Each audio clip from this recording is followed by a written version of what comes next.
Je remercie beaucoup Marie-Lou Gamans qui est une collaboratrice donc au consortium provincial francophone. Et Marie-Lou, je te cède la parole. Ah. Et voilà, bonjour tout le monde. Merci d'être venu aujourd'hui. Ça me fait plaisir d'être ici avec vous. Et d'abord, en fait, j'aimerais vous dire que je suis reconnaissante de ce défi énorme d'enseigner à distance. En plus, la plupart de vous autres, vous êtes en immersion, alors vous enseignez une deuxième langue à distance, souvent avec des parents qui ne parlent pas la langue. Je ne peux pas imaginer.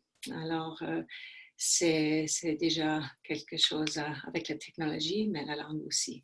Alors, bravo pour ce 6 semaines que vous faites ça déjà. Alors, j'espère vous donner quelques petites activités pour appuyer la langue à la maison et insérer, incorporer vos plans de leçons, votre vocabulaire, etc. Alors, un petit peu à propos de moi, je suis une enseignante en Alberta. Pour longtemps, j'avais enseigné avec le Conseil scolaire Franco-Sud dans plusieurs niveaux. Et plus récemment avec le CBE, Calgary Board of Education. Et j'avais enseigné pendant 3 ans l'art dramatique et c'était vraiment dans une école d'immersion pour appuyer les profs en salle de classe.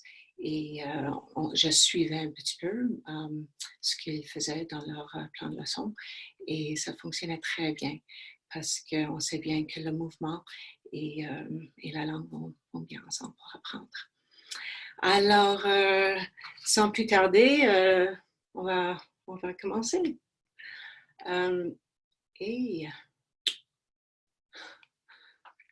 OK, excuse-moi.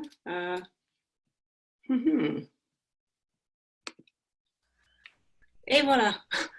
Bon, alors, bienvenue c'est la première fois que je fais un webinaire en fait. Alors, j'ai l'habitude d'être devant du monde et de voir des faces et interagir avec les gens. Alors, merci d'être là pour moi aussi. Alors, je veux juste dire que ce serait une série de 3. Alors, aujourd'hui, on commence et l'accent sera mis sur l'écoute. Et ensuite, la semaine prochaine, il y aura d'autres activités et la semaine suivante, encore d'autres. Avec toutes les ressources seront mises sur le site du consortium. Alors, la communication verbale et non verbale, c'est quoi la communication? Alors, c'est plus que parler, on sait bien. Et c'est quoi? Alors, utilisez votre boîte chat, envoie à Eric des idées, des mots. Qu'est-ce qui vient en tête quand je dis la communication? Alors aujourd'hui, j'aimerais, comme quand je suis devant le monde, on bouge beaucoup, c'est beaucoup de va-et-vient, d'idées, beaucoup de partage. Alors j'espère que vous allez partager avec moi aujourd'hui. Je ne vois pas, mais à travers Eric, on va voir vos réactions, vos mots, vos commentaires. Et à n'importe quel moment, Eric, lance-moi des commentaires ou des questions. Oui, il n'y a pas de commentaires jusqu'à maintenant, mais je te tiens au courant. C'est bon.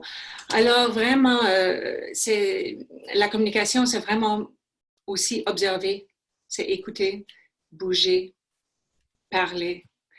Non-verbal, c'est on communique à travers nos gestes, notre posture, le ton de la voix, contact visuel, qui est très important aussi. Alors, tout cela envoie des messages assez forts. Alors, des mouvements non-verbaux donnent la chance, dans mes classes, ça donne la chance aux élèves qui sont un peu plus gênés ou parlent moins la langue à participer quand même. Alors, peut-être à la maison, vous verrez aujourd'hui des activités que nous allons faire. Peut-être les maternelles ou deuxième année pourront faire avec les grands frères ou sœurs ou des plus jeunes. Alors, un rôle est souvent sans communiquer et l'autre, c'est communiquer verbalement. Alors, c'est ça, on avance. Alors, on commence tout de suite avec un sondage. D'après vous, quelle importance les mots ont-ils dans une conversation par rapport aux gestes verbaux? Alors, je ne sais pas si c'est envoyé. Et voilà. Alors, j'avance pour voir. Ah. Alors, je vous donne à peu près 10 secondes, peut-être, à choisir. On a Oh, excuse. 38% des gens qui ont voté. Vous ne voyez pas le Oh, résultat actuellement, mais je vais vous le montrer à la fin. euh, alors Donc, là, on a envoyé le sondage du début. Ça, c'était un test. Alors, on a le oh, pizza, pardon. mais c'est pas grave parce que c'est bien à savoir que Oui, c'est délicieux et bien sûr que c'est délicieux. Ça, c'est là. Est-ce que les autres voient ça? Pardon oui. pour les petites affaires techniques, là. Non, non, c'est correct. OK. Regardez, je vous partage quand même les résultats à cette question intéressante. Les gens aiment les ananas. Excellent. On y va avec le deuxième sondage. Désolé, ça c'est mon erreur à moi. Voilà. Voilà. Voilà. Et je crois qu'il n'y aura jamais des noms, c'est anonyme. C'est Oui, tout. j'ai mis Non. toutes les réponses anonymes. Oui, excellent. Alors, on voit. Et 43% des gens ont voté. Je fais juste te tenir au courant, Marie-Lou. on vous On laisse dit une autre. Oh, 10 secondes. 62%, 65, Excellent. Mais c'est pas grave. 75% des gens. Voilà. Parfait. C'est beau. Oui. Alors, très important. Extra. OK. Alors, est-ce que tout le monde d'autre voit les résultats, Eric? Oui. Excellent. OK. Alors, on voit la plupart très important. Alors, je ne dois pas partager. Oh, excuse. Voilà. Alors, absolument, c'est important. Mais j'aimerais juste vous montrer quelque chose. Alors, c'est vraiment important d'être confortable avec la langue. Même si on est dans une salle de classe qui parle français et on n'ose pas parler, on est gêné, quoi que ce soit, on voit que 55%, c'est vraiment visuel et 38%, c'est le ton de la voix. Alors, de lire les gestes non verbaux, c'est vraiment important. C'est essentiel à interpréter la communication non verbale. C'est une compétence, en fait. Alors, bien sûr que le vocabulaire est très important, mais même si je dis bravo, combien de façons dans la tonalité est-ce qu'on peut dire bravo? Alors, bravo, bravo. Alors, on a la face, on a la voix, alors ça change. Alors, bonjour, bonjour, bonjour. Alors, il y a plusieurs façons. C'est dans le ton, la face. Alors, on lit beaucoup, c'est pas que les mots. Bien sûr que les mots sont très importants. Mais cette compétence de lire le non-verbal est quelque chose qu'on peut apprendre et c'est une compétence importante, aussi importante que l'écoute, la parole, la lecture, l'écriture aussi. Alors, une écoute active. Alors, on a besoin de cette écoute active parce que oui, c'est visuel, mais c'est aussi si les mots font que 7%, prennent 7% de notre attention, on doit vraiment, vraiment être à l'écoute. Et aussi, alors je vais juste le lire parce que j'adore ça, le plus fondamental de tous les besoins humains est de comprendre et d'être compris. La meilleure façon de comprendre les gens est de les écouter. Et nous allons parler un petit peu à propos de ça aussi. Les écouter de plusieurs façons, pas juste les mots.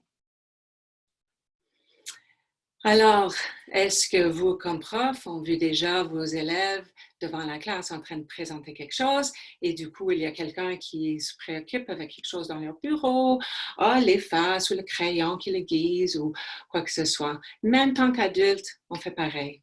On fait du multitasking, mais il y a vraiment deux objectifs principaux. à la communication orale. L'élève écoute pour construire le sens du message communiqué et démontrer sa compréhension, qu'on ne peut pas faire quand on pense à autre chose. Et l'élève parle pour communiquer des idées et pour interagir avec les autres. Et bien sûr en sécurité et respect. Alors, on voit ici, parfois, ce sont des habitudes qu'on veut contourner. Alors, je veux juste savoir pour vous, je sais que vous n'êtes pas en classe, mais je crois que vous êtes en classe Zoom ou à Google Classroom. Alors, ça se peut que vous rencontrez 8, 10 élèves à la fois. Je ne suis pas certaine. Mais j'aimerais que vous répondez à ce sondage aussi, s'il vous plaît. Je vous donne quelques 30 secondes à peu près.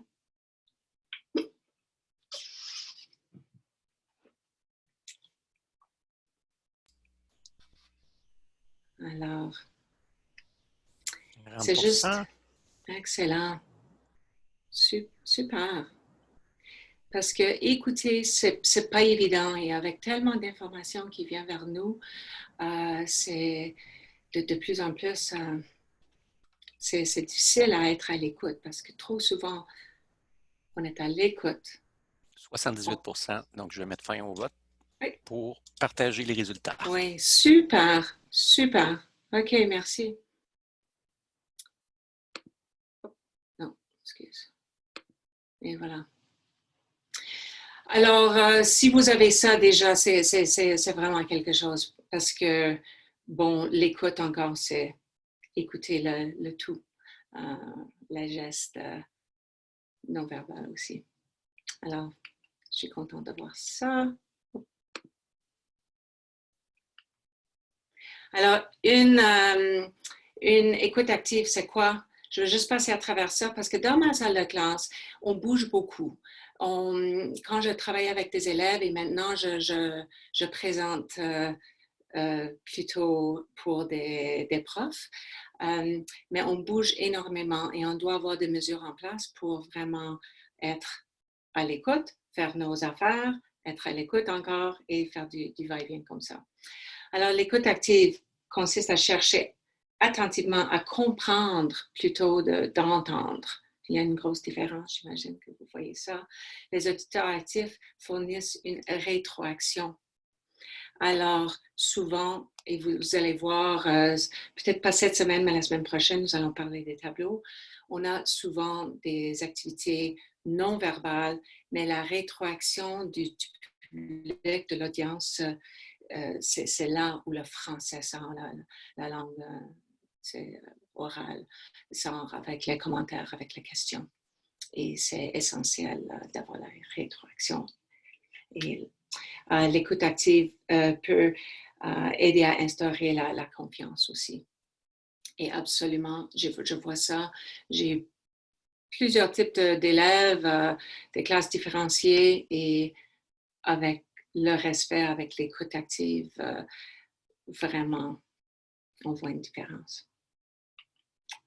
Alors, et comment le mettre en pratique? Et ça, c'est une bonne chose, si vous n'avez pas déjà fait, de partager ça avec vos élèves, de maintenir le contact visuel. Et encore, ce n'est pas toujours évident pour tout le monde, mais le plus possible, ou parfois même, faire un effort et de ne pas interrompre les autres. Poser des questions, ça démontre qu'on est vraiment intéressé à ce qu'ils font. Et répéter ce que dit l'orateur dans vos réponses, rétroaction, et écouter le sens total au lieu du début comme on a vu avant et ensuite je commence à penser à mes choses. Alors c'est vraiment le sens global. Alors, et les résultats, bien sûr, les résultats sont acquérir la compréhension de soi, améliorer des relations humaines. Je ne sais pas si vous travaillez avec les 8 compétences de la province, ARPCD, c'est sur leur site web. Et c'est vraiment à travers ces activités et les compétences, on voit vraiment une différence et ces résultats-là. Alors, si vous n'utilisez pas, cherchez ces compétences-là sur leur site web. Alors, c'est ça. Alors, à travers ces activités, j'espère vous donner un petit appui pour que les élèves puissent parler français à la maison un peu plus. On y va avec un jeu. C'est la première fois que je fais ça à travers Zoom ou en webinaire. Normalement, comme j'avais dit, je suis face aux gens dans un cercle. Cette fois-ci, on va essayer, voir si ça fonctionne. Alors, nous allons participer et ça c'est aussi pour vous autres sur Zoom avec vos classes et aussi dans la salle de classe quand vous rentrez en septembre. Alors, le vent du Nord souffle. Le vent du Nord souffle pour les amis qui, vous pouvez dire qu'est-ce que vous voulez pour ceux ou celles qui. Mais on répète toujours la phrase parce que quand on répète, bien sûr, ça donne la confiance aux plus gênés. On modèle aussi le français, comme bien parlé. Mais plutôt pour moi, ça donne la confiance et ensuite on change la fin. Alors ça, c'est l'authenticité, c'est leur choix, c'est la connaissance antérieure. Alors, c'est un petit peu les deux. Alors, le vent du Nord souffle pour tous ceux qui, c'est là que vous allez utiliser vos réactions. Oui, vous allez utiliser vos réactions. Alors, si c'est oui, c'est la pouce, c'est le pouce et ensuite, sinon, c'est applaudissement. Alors, on va essayer et après 2 ou 3, j'aimerais que quelqu'un écrit en chat quelque chose.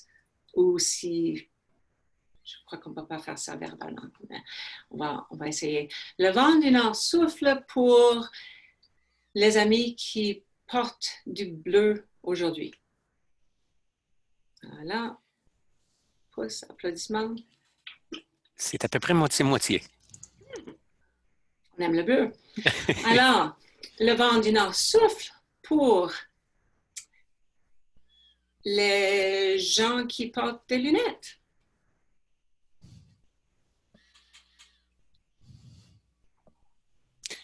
Il y en a moins qui portent des lunettes, on dirait. Oui, Okay. oui, j'ai 2 fois des fenêtres. Donc, oui, c'est moitié-moitié encore à peu près. Excellent. Alors, on peut faire plein de choses. On peut aller dans une voie d'un sujet ou l'autre, ou juste laisser ça ouverte. On peut dire même des choses un peu comme le vent du Nord souffle pour les amis qui ont déjà fait du camping dans leur vie. Je devrais avoir pas mal de pouces en l'air. Et on peut faire, c'est comme un mini-sondage pour nos élèves, mais on donne chacun leur tour. Alors, si vous faites ça par Zoom, vous pouvez faire 2 ou 3 et ensuite demander les gens. Ça donne aussi, les jeunes adorent ça, de voir, le vent du Nord souffle pour les amis qui jouent au hockey. Alors, ils voient les amis qui font la même chose que eux. Et on pense toujours que tout le monde dans notre classe, on sait tout là-dessus. Non. J'ai eu des 6e années qui ont dit mais madame, j'ai appris des choses déjà. Alors, bon, alors ça, c'est une idée. On peut garder ça très, très simple ou aller un peu plus en détail ou vers un sujet ou l'autre. Alors, merci d'avoir participé. Alors là, on avance. J'aimerais vous montrer quelques affaires de base. Alors, la base pour la réussite dans ma salle de classe, quand je travaille avec des activités comme ça ou plus vers l'art dramatique, c'est la position neutre. Maintenant, je sais que vous n'êtes pas avec vos élèves, mais vous êtes devant l'écran. Alors, même là, peut-être les mains c'est juste les mains sur leur pupitre, la table. Et on va parler de ça, une statue, tableau. Mais alors, excuse, ça c'est la base. Alors, pour une position neutre, je demande toujours les mains sur les côtés, pas les mains dans les poches, pas une hanche comme ça, pas comme ça. Vraiment, on est prêt à apprendre. Et c'est parce qu'on bouge beaucoup, on joue beaucoup. Et si je n'ai pas des moyens en place pour avoir un genre de contrôle sans pupitre dans ma salle de classe, ça ne fonctionne pas. Alors, on veut que l'énergie soit ensemble Alors, on tient les pieds écartés, etc. Vous allez trouver votre façon de demander une position neutre. Alors, ça veut dire que je suis prête à apprendre, je suis prête à participer. Et pour moi, là-dessus, sur la liste, le plus important, c'est le silence. Avant qu'on commence, tout le monde est prêt. Et tout le monde est à l'écoute active. L'écoute aussi, le silence, en fait. Et on voit, je vois ça toujours, que dès qu'on a le silence, on a l'énergie, on a plus d'énergie, en fait. Alors, pour moi, c'est très important et vous pouvez commencer ça avec vos élèves à la maison. Une statue, parce qu'à travers les 3 semaines, on va utiliser ces affaires de base. Alors, juste, bien sûr que les élèves ils savent c'est quoi une statue. Alors, on peut dire statue, on peut dire position figée, et on va l'utiliser beaucoup. OK? Et qu'est-ce que j'avais dit? Il faut que ça soit respecté parce que quand je travaille avec des gens comme ça en salle de classe ou ailleurs, il faut que les consignes soient respectées parce que sinon, encore, c'est n'importe quoi. Et souvent, les jeunes croient que quand on joue des jeux, c'est pas l'école, c'est pas important. Alors, c'est pas la récréation non plus.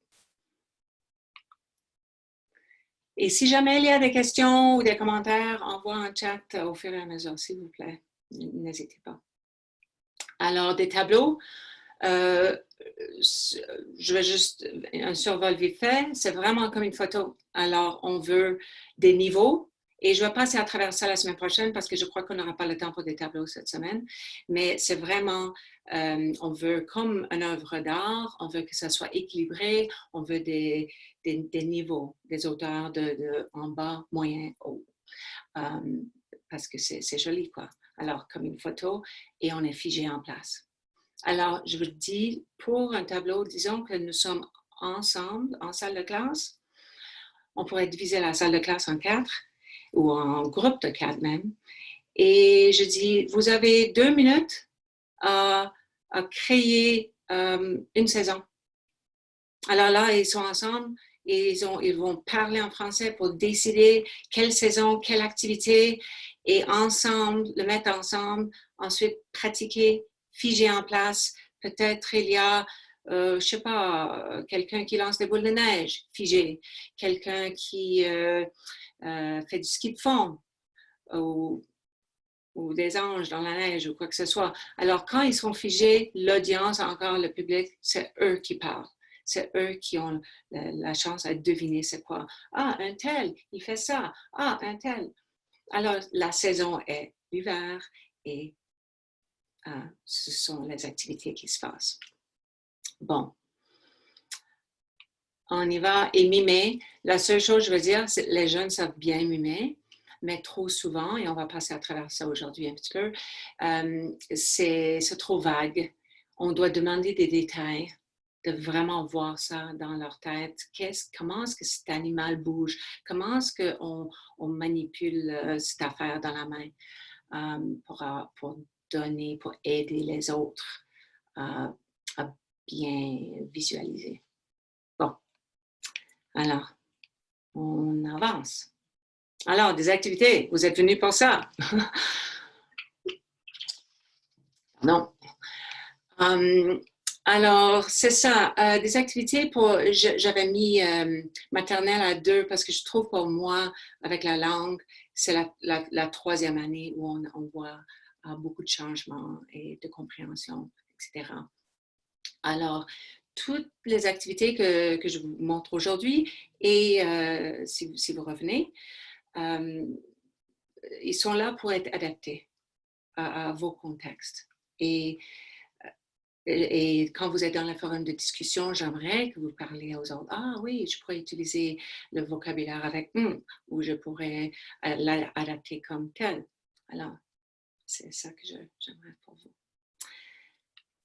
Bon, Alors, la première chose, c'est quelque chose que je fais souvent là, au début de l'année, même avec les maternelles. Ils aiment bien et je commence par, savez-vous comment compter jusqu'à 3 en français? Et tout le monde rigole, bien sûr, madame, ah, c'est facile. Et souvent, ces jeux semblent faciles, mais dès qu'on commence, alors la compréhension, quand on voit, ah, facile, mais dès qu'on le fait, c'est autre chose. Et les élèves voient ça très rapidement. Alors, je ne veux pas trop passer de temps là-dessus. J'aimerais vous montrer une petite vidéo et je n'ai pas de vidéo pour tout, mais pour quelques-unes.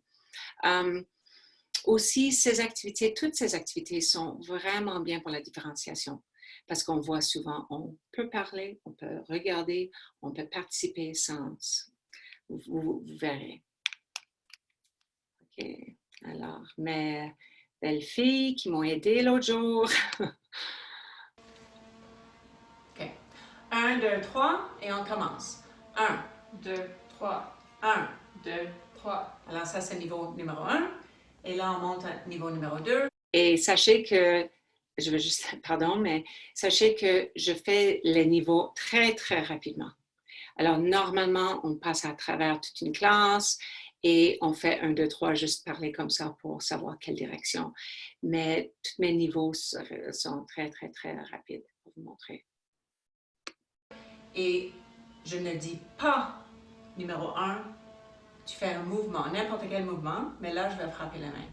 Alors, c'est mon tour. 2, 3, 2, 3. Là, on monte à un niveau numéro 3 et peut-être tu peux faire quoi pour le numéro 3? Touche ma tête. Excellent. Alors, 2, 2, 2. Et là, on monte à un niveau numéro 4. Et tu veux faire quoi pour le numéro 2? Claquement, d'accord? Alors.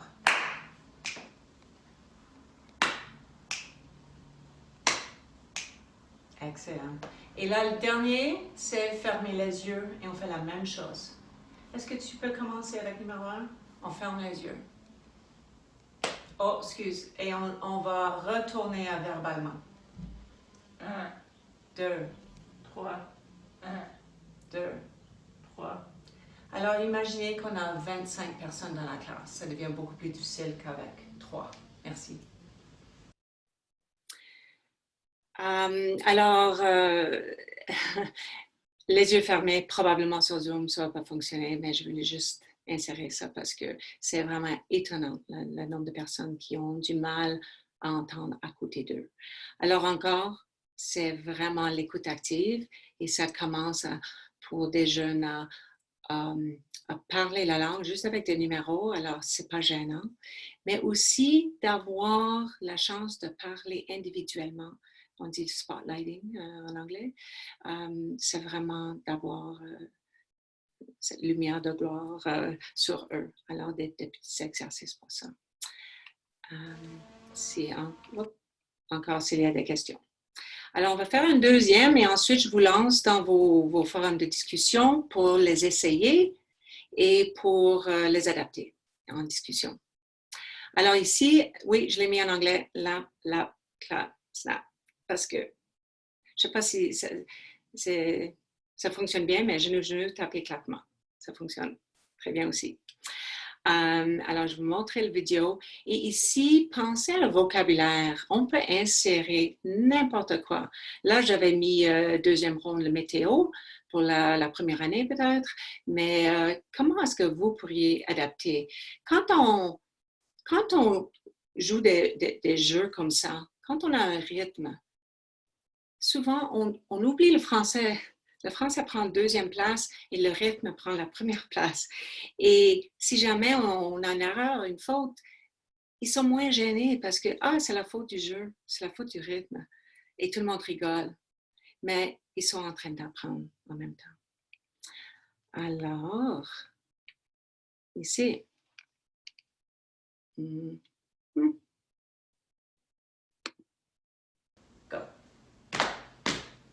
Marilou. Emma. Élise. Et là, on peut continuer ou on peut changer de sujet. Venteux. Tapis. La neige. La grêle. Brouillard. Ensoleillé. Mais là, on va un peu trop vite. Ralentissez. Est-ce qu'il y a d'autres façons à appliquer cette stratégie? OK. Go. Alors, cela, j'aimerais, même si on a le temps, Eric, on peut leur donner une dizaine de minutes parce que ça passe très, très vite. Je vous laisse décider. J'aimerais que vous essayiez 1, 2, 3 et ou le genou. Alors, ça y est, Eric? Donc, la façon dont ça se passe, c'est que j'ai créé des salles de conférence. J'ai changé le temps pour 10 minutes, Marie-Lou. Vous allez être automatiquement envoyé dans une salle de conférence. Mais des fois, il y a des gens qui quittent, donc ça change un peu mes salles de conférence. C'est soit 6, 5 ou 4 personnes. Et je vais juste déplacer une personne pour qu'on ait un... Et si je pas une rentre salle de 4. là-dedans, mais c'est pas grave, on peut avoir 4.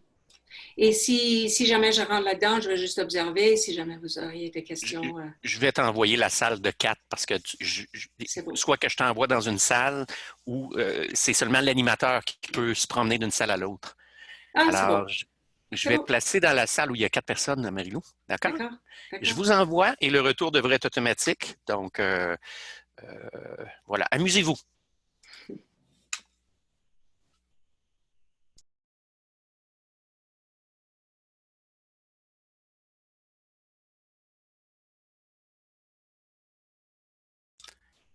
Ton micro est éteint.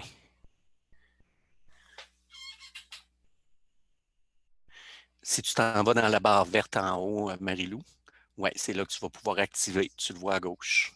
Activer. Excuse-moi tout le monde. Pas de problème. Alors, ce qu'on a vu dans notre groupe, c'est vraiment la première fois que j'ai fait ça sur Zoom.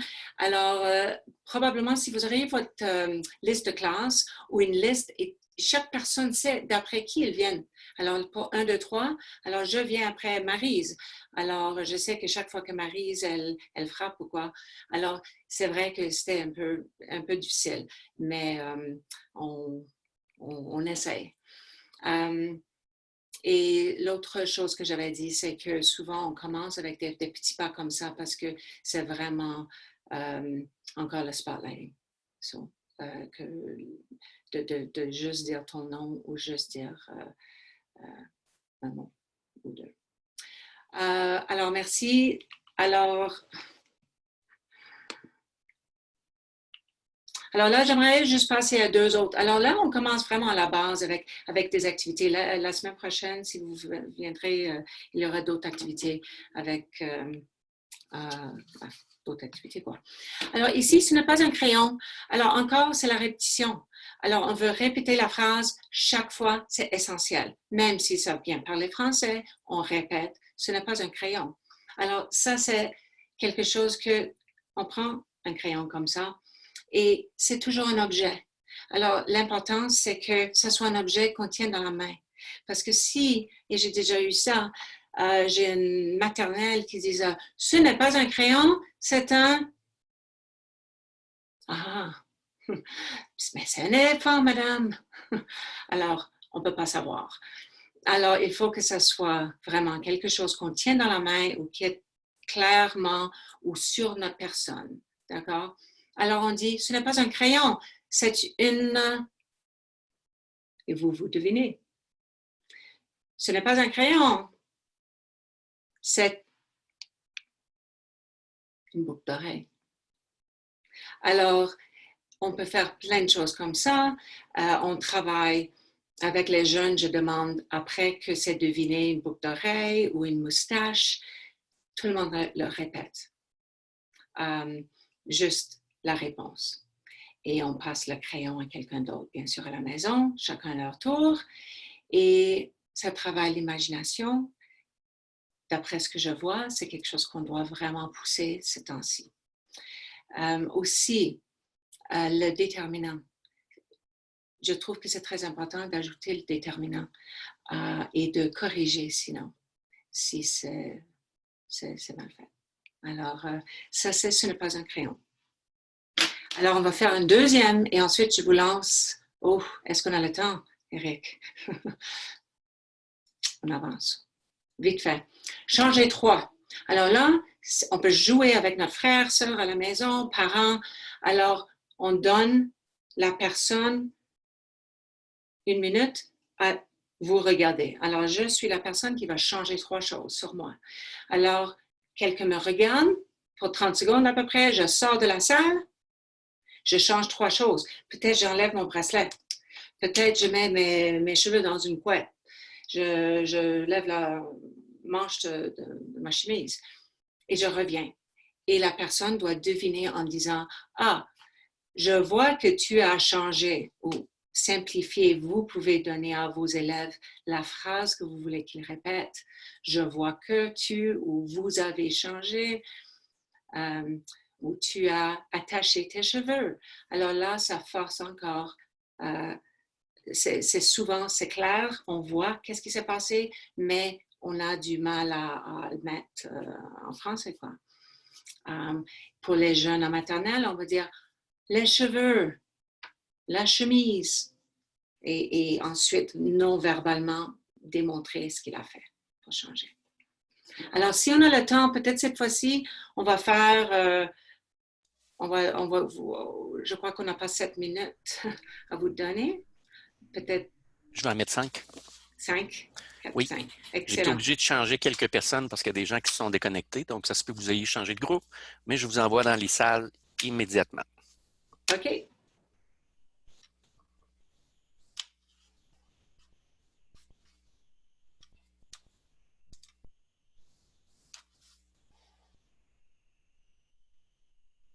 Go. Et j'ai redémarré l'enregistrement. Excellent. Alors, merci tout le monde. J'espère que, bon, vous avez vu, c'est un peu difficile encore quand on n'est pas face à face parce qu'on a juste de la taille vers le haut. Mais sinon, on recule avec nos élèves et à la maison, j'espère qu'ils vont pouvoir jouer changer 3 aussi. Et ce n'est pas un crayon. Alors, j'ai une dernière chose à vous montrer après ceci. On a presque terminé. Alors, est-ce que c'est lancé le sondage, Eric? Voilà. C'est ça. Alors, c'est sûr que on ne sait pas combien de temps on a besoin. OK, on a quand même 78. OK, 50% des gens ont répondu. OK. 68. OK. 72. Parfait. Alors, je vais Merci. mettre ça en vote. Et ça donne... Merci. Alors, à peu près la même durée pour la plupart. Oups. Et je l'enlève. Alors, là, sur le site Consortium, il y aura une explication pour un rappel. Et je crois que vous auriez aussi votre l'enregistrement si vous voulez retourner, regarder comment on joue ces jeux pour expliquer à vos élèves. Oh, excuse. Alors, la dernière chose que j'aimerais vous montrer, ça serait sur le site aussi, c'est des cartes de bien-être. Alors, peut-être offrir à vos élèves, peut-être à un moment donné, durant la journée, les élèves peuvent juste prendre une carte, je ne sais pas si vous pouvez lire, mais peut-être ils peuvent juste prendre n'importe lequel et travailler avec. Ça peut aussi servir comme une énoncé pour le début d'une histoire. Pour les deuxièmes années. Et pour les jeunes, c'est juste un divertissement. Et si tu me permets de préciser, Marie-Lou, donc tous les participants inscrits au webinaire, je vous envoie un courriel et je placerai le lien vers le webinaire enregistré, mais en même temps, je rajouterai le détail où aller voir sur la plateforme E-Formation du consortium, où aller voir les liens de réécoute de webinaire. Donc, ça. vous aurez également les cartes de bien-être là, de disponibles. Laissez-nous quelques jours, disons qu'on est assez occupé, mais vous allez recevoir un courriel bientôt. C'est ça. Marie-Lou et Eric, vous me permettez d'intervenir? Ah, bonjour. Oui, Bonjour. je connais cette voix. C'est Madeleine Lemire du consortium. Je voulais juste ajouter que les documents, comme les cartes de bien-être que Marie-Lou vient de partager, on va aussi les partager dans nos communautés de partage. C'est vraiment facile là pour aller accéder les ressources. Ils vont être placés dans un dossier Google. Alors, Eric, ça pourrait peut-être être, le lien là pourrait peut-être être inclus aux communautés de partage aussi quand tu leur envoies le lien de réécoute. Absolument. Merci. Excuse. Parfait. Non, merci, Madeleine. Et merci à vous tous et toutes pour me joindre aujourd'hui. Et j'espère qu'il y aura au moins une activité que vous pourrez partager avec vos élèves ou travailler avec vos élèves, que ce soit vous avec Zoom ou à la maison. Merci. Et au nom du consortium, merci beaucoup, Marie-Lou. Je cesse l'enregistrement à partir de maintenant.